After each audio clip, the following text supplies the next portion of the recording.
What's up mga ka-happy? Ayan, so long time no see. Ang tagal-tagal na rin nating walang vlog. Namimiss ko na rin ang mag-vlog.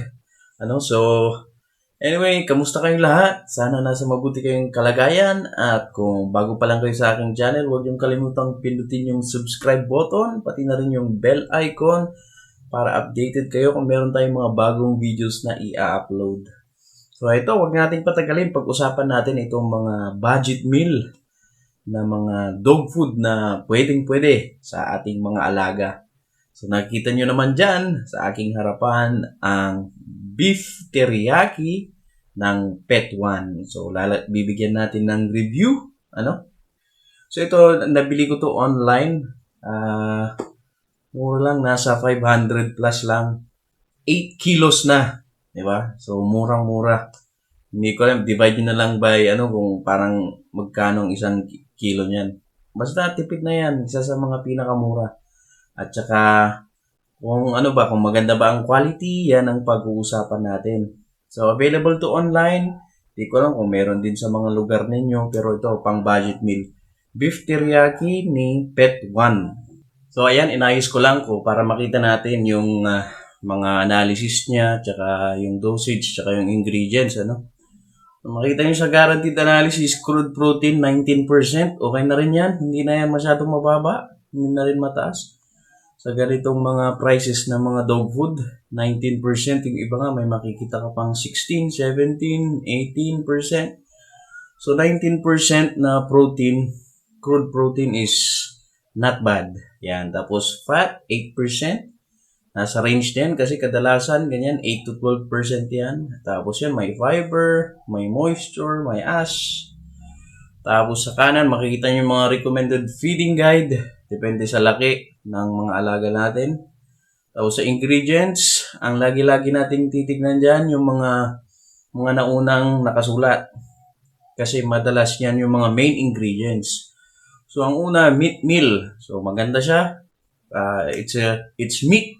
Karne, protina yung numero 1. Pag sinabi kasing meat meal, ito yung sinabing beef teriyaki, i-assume natin na yung mga karneng ginamit ay beef, no?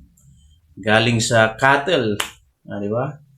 Galing sa mga baka. Ayan, so meat meal, pinaghalo-halo yan, kung lahat ng parte, lahat ng parte ng cattle. Tapos pinaghalo-halo yan, ginagawang powder, ganyan. Yan yung process niyan. Kaya tinawag na meat meal. Tapos yan, ground rice. Okay rin, pang carbohydrates. Tapos high protein soybean meal. Tapos beef tallow, preserve. Mga ganun na.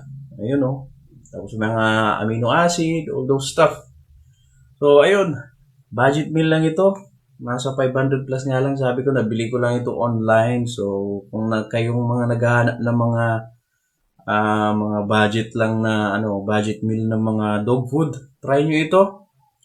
Although ilang araw ko na itong pinapakain sa mga aso ko, I would say okay lang din naman pagdating sa mga poop nila o sa mga taing nila, hindi ganong kabaho. Hindi ko pa nga lang na masasabi kung tataba ba sila, pumapayat o kan, kasi mga ilang araw ko pa lang silang pinapakain nito. Pero ang isang ayoko lang, pakita ko sa inyo, siya, hindi siya masyadong, ang hinahanap ko kasi sa dog food yung yung mamasa-masa or yung mapapansin mong mamantika pagkahawakan mo. Ito kasi dry. At yun yung ilan sa mga ayaw ko yung sobrang dry na dog food na kasi kadalasan pag ganun parang ayaw ng mga aso Opinion ko lang to kasi yung napapansin ko sa tagal ko namang nag-aalaga. Pag sobrang dry ng dog food, parang ayaw nilang kainin. Titikman lang nila kalahating tasa, isang tasa, tapos ayaw na nila. Pero pagka yung texture niya is yung mamantika. Ayun, yung pagkahawak mo pa lang, pag ganyan mo, parang mamantika na yung kamay mo. Tsaka sa itsura pa lang, makikita mo na kaagad Pag yung sobrang dry na, parang ayaw ng mga aso yun. Experience ko lang naman to. So, ayan, pakita ko sa inyo yung anong itsura niya.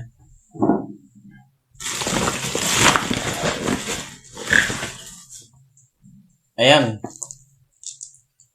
Oh, sabi yung camera. Ayan, ganyan yung itsura niya. Pag aanoin mo, ganito siya. Ganyan yung itsura niya. Di ba?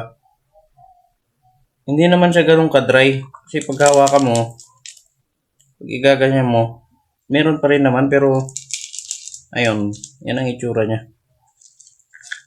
Ng butil. Ayun. So, para sa akin, goods din naman siya sa mga naghanap ng budget meal lang na dog food. Try nyo ito. Di ba? Beef teriyaki ng Pet One. Ayan, so maraming salamat sa inyong panonood at see you sa next natin mga video. Adios ng araw.